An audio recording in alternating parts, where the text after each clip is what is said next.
Well, good morning to everyone. It's my pleasure to be back at the State Fair. Not a normal State Fair situation that we have today. First, this State Fair is such a phenomenal success story. You know, you have to remember what it was a few years ago and what it is today, and it is night and day. We've been breaking all sorts of records, attendance records. It's revitalized the entire region. I want to congratulate everyone who's been associated with the fair, but I want to give a special thank you and shout out to Troy Waffner, who's done a great job. Let's give Troy a round of applause.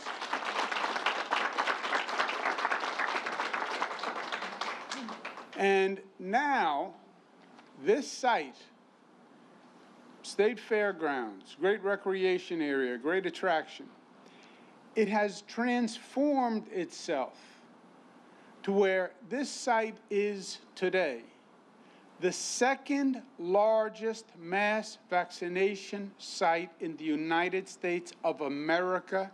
It did 9,500 vaccinations in the past 24 hours, second only to Javits Center. Isn't that amazing? Give the whole group and the National Guard a round of applause for what you're doing here. I want to welcome some special guests who are with us today. You're going to hear from Anne Marie Talercio in a moment, right after me. Then you're going to hear from who represents the AFL-CIO, as you know. Then you're going to hear from Fanny Villarreal, who represents the YWCA. And then you're going to hear from Pastor Draper, who is going to speak on behalf of all the pastors who are here and the faith-based community that is working in partnership with this organization. I also want to recognize a special member of our society for many, many years, a great, great leader, Van Robinson. Let's give him a round of applause. We also have Paul Dickens with us from the CSEA, and I thank him. Look, where we are now in this long journey of this past year, we are now coming down to the end. Are we at the end? No. That's why we have to stay smart, we have to stay safe, masks, etc. But we're at the beginning of the end. And the end is the vaccine. The vaccine is the weapon that wins the war. We know that. It's been tested. It's been proven. Now, you have to make the weapon, and that's taking time. Biden administration, God bless them, has increased the number of vaccine distribution. They've moved it up, so we're going to have many more vaccines faster, and that's good news. But you have to make the vaccine, you have to distribute the vaccine, which is a massive governmental operation. Nobody's ever had to mobilize like this in this short a period of time. It's what today's center is all about. And then third, you have to get people to accept it. You can have the vaccine, you can have the distribution center, but until that needle is in an arm, it doesn't mean anything. Now, the supply of the vaccine is dependent on the federal government. And that ebbs and flows. Why? Because when the Biden administration came in, they didn't have enough vaccine for the country. They just had not bought enough vaccine. President Biden comes in, opens the vaccine cupboard, the cupboard is bare. They have scrambled and they have secured more vaccine, but it's uneven. So we got a big dosage of Johnson & Johnson, one shot, great. We got that last week. But then it's going to trail off for a couple of weeks, and then it's going to increase again, the supply. So you're going to see an unevenness to the vaccine. Everybody says, I want the vaccine, why can't I get it? Because there's not enough vaccine. That's the simple answer. And you are going to see this ebb and flow in the supply from the federal government. That's a fact. We're going to have to deal with it. It's going to be still an annoying few months, but we're getting there. But the supply is increasing. If the supply is increasing, we can then increase our distribution levels. And I'm very pleased to say today that our first level was 65 years old plus, right? Because COVID affects older people more. So our initial threshold was essential workers, nursing homes, 65 plus.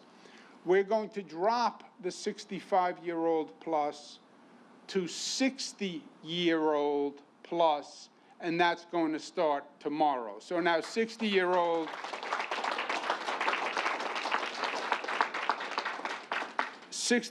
plus are going to be available.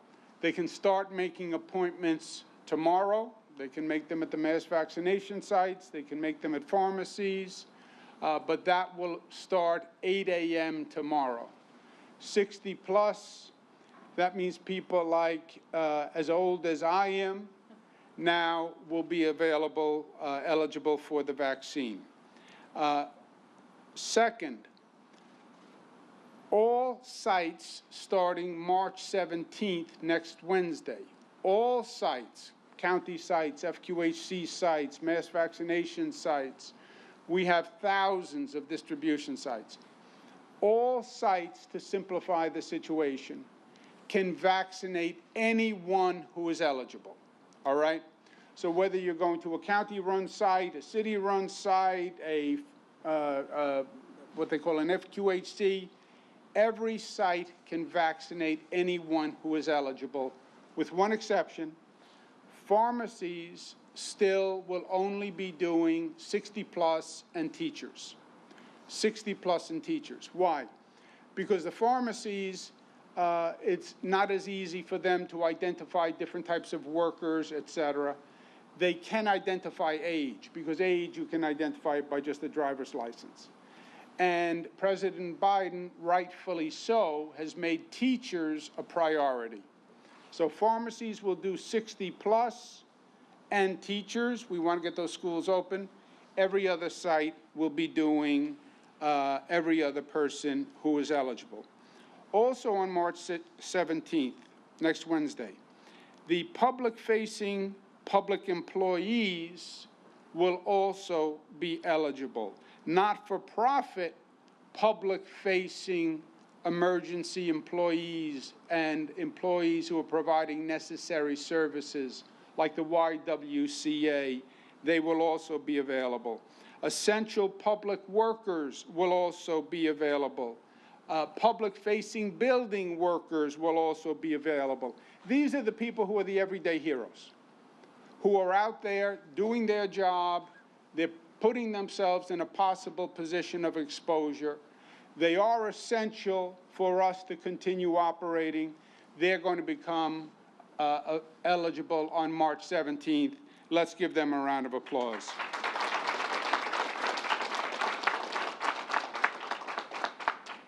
Last point is the distribution is working. It's going out. It's going out fast, not as fast as we would like, but as fast as the supply allows. It also has to be fair. It has to be fair. And we've talked about this from day one. COVID discriminates. COVID discriminates by race. They say the virus is race blind. Yes and no. It will infect anyone. But by circumstance, it infected blacks and Hispanics more than whites. Twice as many black people died from COVID as white people. Twice as many black people died from COVID as white people. Just think about that. 1.5 times as many Hispanic people died from COVID as white people. Just think about that. COVID discriminates. Black population had less access to health care. Hispanic population had less access to health care. Black Hispanic population had more comorbidities, more underlying conditions. That's why COVID preyed on blacks and Hispanics more than they did the white population. So when it comes to the vaccine, it is very important that we correct that injustice and we make sure that we have access to everyone. You take Central New York. 87% of the population is white. 94% of the people who receive the vaccine are white. 87% of the population, 94% of the vaccine. Black population, 11%, only 5% of the vaccine. Hispanic population, 4%, only 2% of those who have been vaccinated. Asian population, 3%, only 2% of those who have been vaccinated.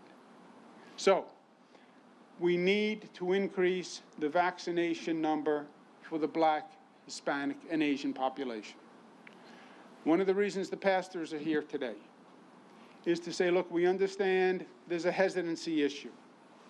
I don't like the word hesitancy because it's a muddled word. There's a trust issue. Black community has less trust of the system. Oh, how can you say that? It's true. It's true. Tuskegee experiment, they have less trust of the system. Well, the Trump administration said it's safe. I don't believe the Trump administration, says the Black community. By the way, I don't believe the Trump administration, says me, Andrew Cuomo. We had a New York State panel that also reviewed it. We've done 6 million dosages. It's worked. Top Black professionals, medical professionals in the United States say take it. I've recommended it to my mother who has taken it. I'm going to recommend it to my daughters who have taken it. I am going to make an appointment. I am going to take it. The pastors who are here today are saying take it. There is no reason why anyone would be recommending this vaccine unless they believed it saved lives and has proof that it saves lives. We want to stop this virus. We have to stop the virus. You know how you win a war? You go out and you win the war. You go out and you defeat the enemy. The enemy doesn't defeat themselves. No war does the enemy defeat themselves. All the training that the National Guard receives, the Army receives. Nobody ever says, wait for the enemy to destroy themselves. Go out there and crush them. You know how you crush them? You crush them with this vaccine. But we have to take it. And then let's get back to work. Let's rebuild this economy. Let's rebuild this state. Let's get our lives back to normal. Let's get children back in school. Let's get paychecks back in homes. Let's get normal society functioning again. This vaccine is the ticket. We just have to make it happen. Thank you, and God bless you.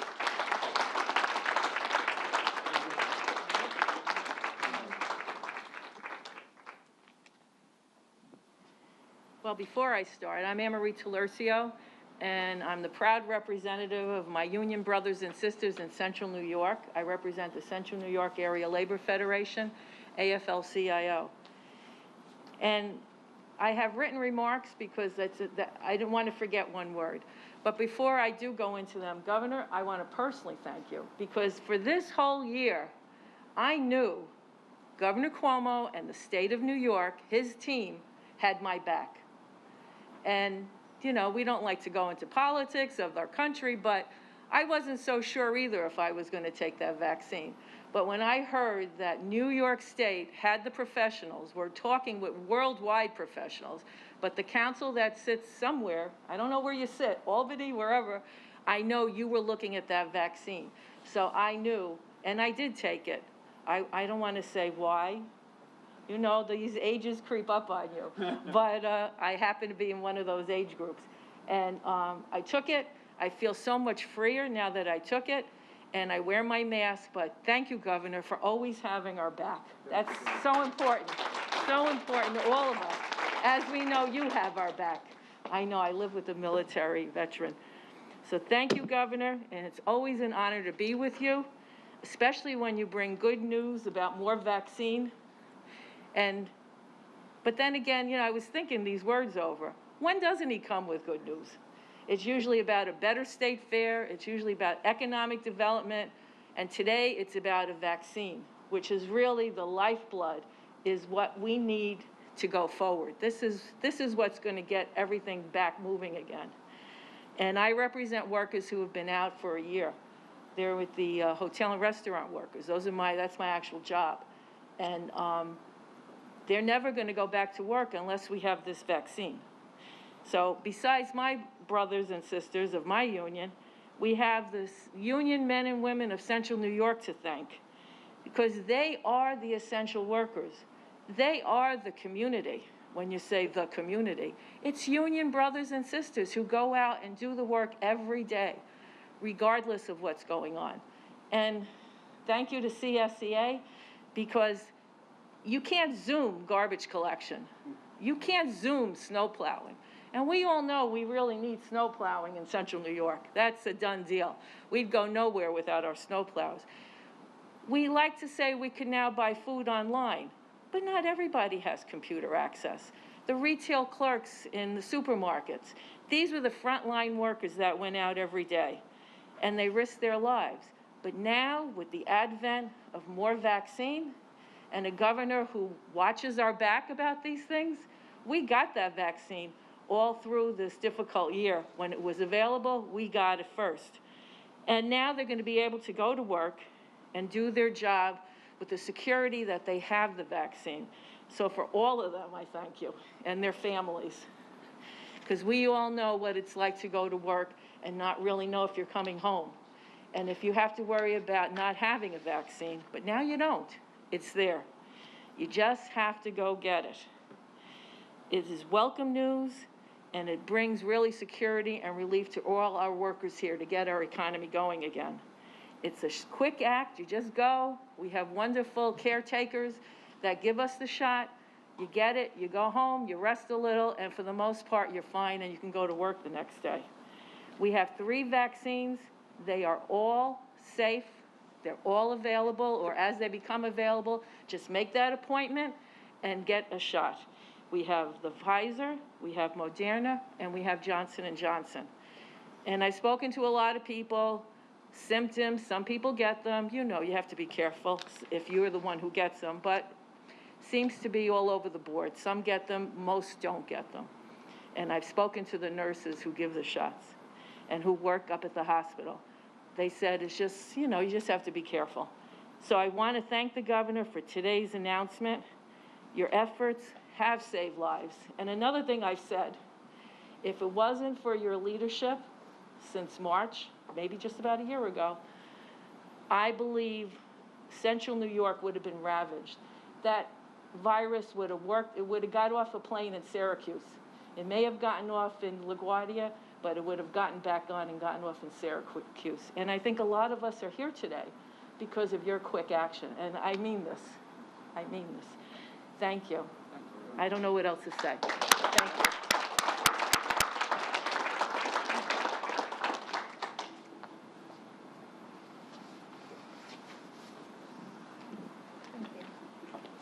Oh, I was supposed to take my mask off.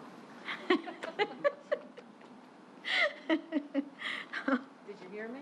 I did. Thank you, Governor. I am glad to stand here with you today to join this announcement. Thank you very much. I would like to acknowledge some of our friends that are here. Linda Brown Robinson, the immediate past presidents of Syracuse and Onondaga. My dear friend, right there, Ben Robinson. Superintendent Nebraska Carter, the Living Water. Where's he at? Wendy Colucci, the field coordinator of Central New York Area and Labor Federation. Welcome. Paul Dickens, United President, CSEA, Onondaga County. Walt Dixie, Executive Director of Jubilee Homes. Where's it? Hello. Elisa Morales, Executive Director, Spanish Action League. Gwendolyn Wook, Syracuse Onondaga, NAACP. Gwendolyn. Michael Nessie, Labor Relations Specialist, CSEA, Local 1000. John Snake, Political Action Coordinator for the CSEA. Anne-Marie Talercio, the President of Central New York Area Labor Federation. Pastor Derek Naher, moderator of Northeastern Jurisdiction of NBC. Dr. Amy Tucker, my colleague and chair of the Central New York Hub Regional Equity Task Force. Thank you very much. Good morning. I am Fanny Villarreal, the YWCA Executive Director and Central New York Ambassador for the State Health Equity Task Force. Last year has been hard on many, many people and groups, including the not-for-profits. It is hard to run a not-for-profit even in normal times. The COVID crisis has just made this far worse. Still, not-for-profits like the YWCA have remained New York tough. I agree with the governor that the vaccine is what ends this suffering. I have been proud to join in his efforts to make sure the vaccine is fairly distributed. Today, he's once again delivered on his mission. Opening eligible to not-for-profit workers on the front lines will allow hardworking organizations across the state to do what we do best. We need these workers vaccinated to bring vital services, programming, and other supports to our communities, especially here in Central New York. I got the vaccine, and I can tell you it's safe. After a year of constant uncertainty, I can tell you how much relief it brought to me. I did it because I love my family and I love my community. And now, with the same love, it is my mission to educate about the importance of the vaccine. With 3 vaccines now available, more of us will be able to feel the same security it brings. I urge everyone who is now eligible to do the same. It is time we get back to our life, to pick up the pieces of last year and get back to the necessary work of rebuilding our community.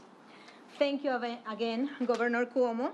This is another step in the effort to end the crisis once and for all. God bless you. Thank you.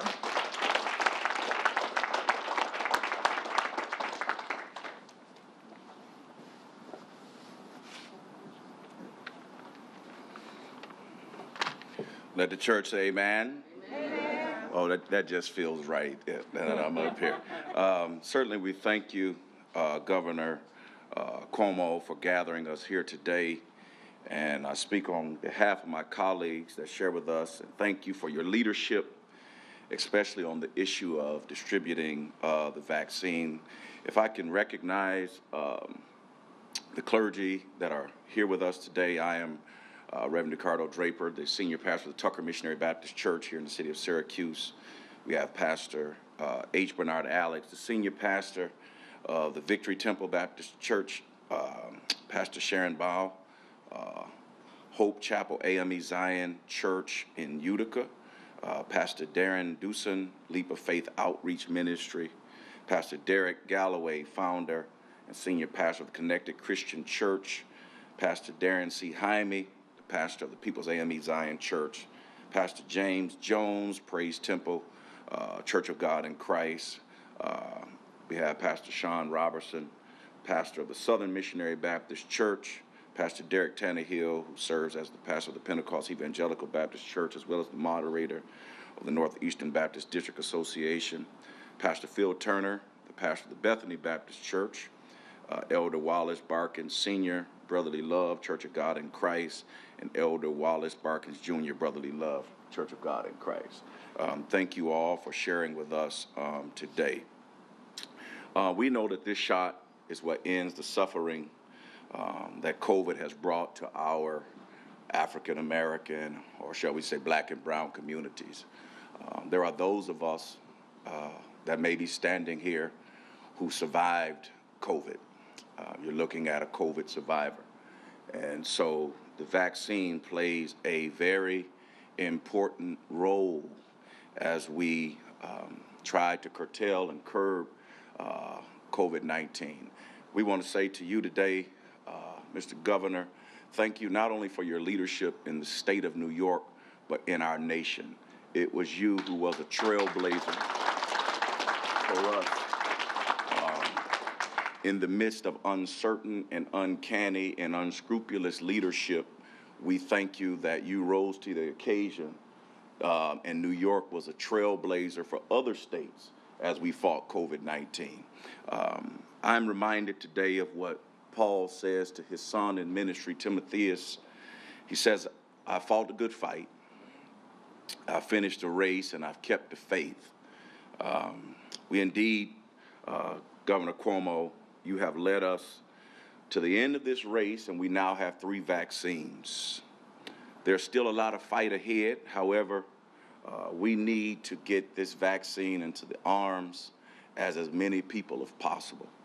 Now, I say this, that a lot of us think that getting the vaccine is responsible, but I flip it and say the vaccine is important for those who are irresponsible, for those who won't wear masks, for those who won't social distance, for those who will not think about the families of others, for those of us that stand here today as clergy. A lot of us have had to stand and commit bodies to the ground because of COVID-19. And so now that we have this vaccine, I heard one of the prior speakers say about the symptoms or the side effects. I said to my congregation, I would rather have a side effect than have to go to the cemetery.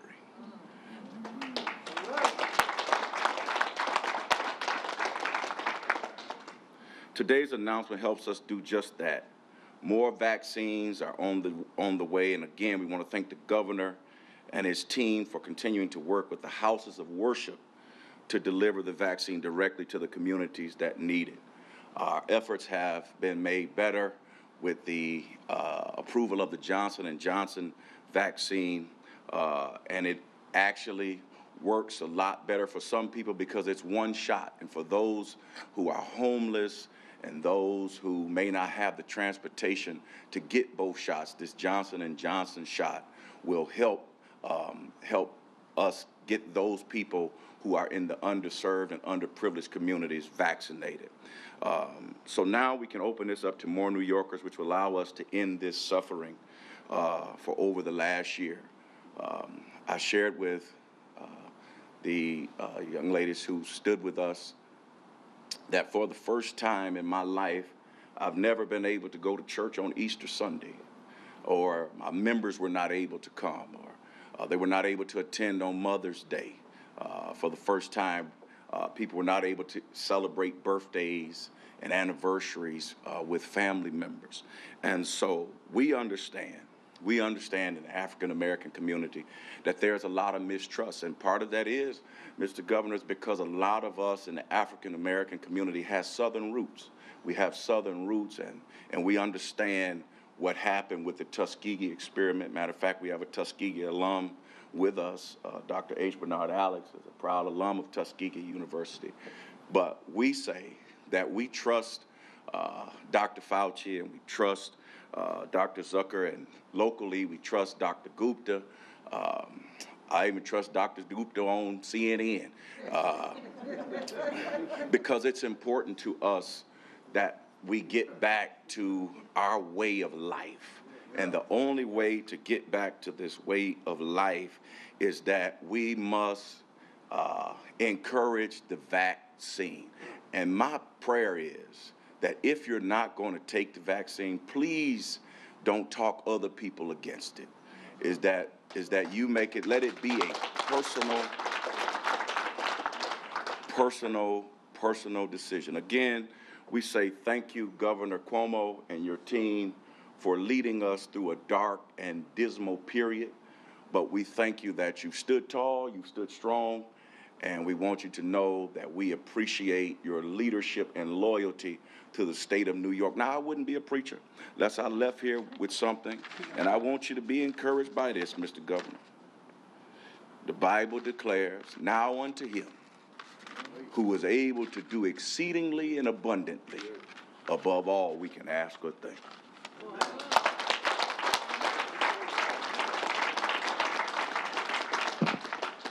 Beautiful words. Let's give the Reverend another round of applause. Beautiful, Reverend. Let's give Fanny a round of applause. Anne Marie. Okay, let's sum it up. Number one, 60-year-olds are eligible starting tomorrow. Making appointments starting tomorrow, 8 a.m. Remember, it's still uneven. We still don't have enough supply, but do your best. I know it requires patience, but 60-year-olds start tomorrow.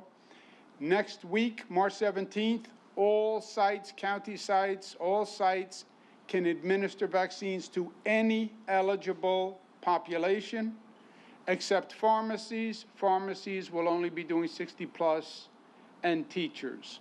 Also, next Wednesday, March 17th, the everyday heroes, the essential workers, YWCA, public employees, et cetera, will be eligible for the vaccine. We're going to go to work. I'm going back. I'm getting on the phone, talking to the White House. You know what I'm going to ask the White House for? 2 words: more vaccine. Let's go to work. Thank you very much.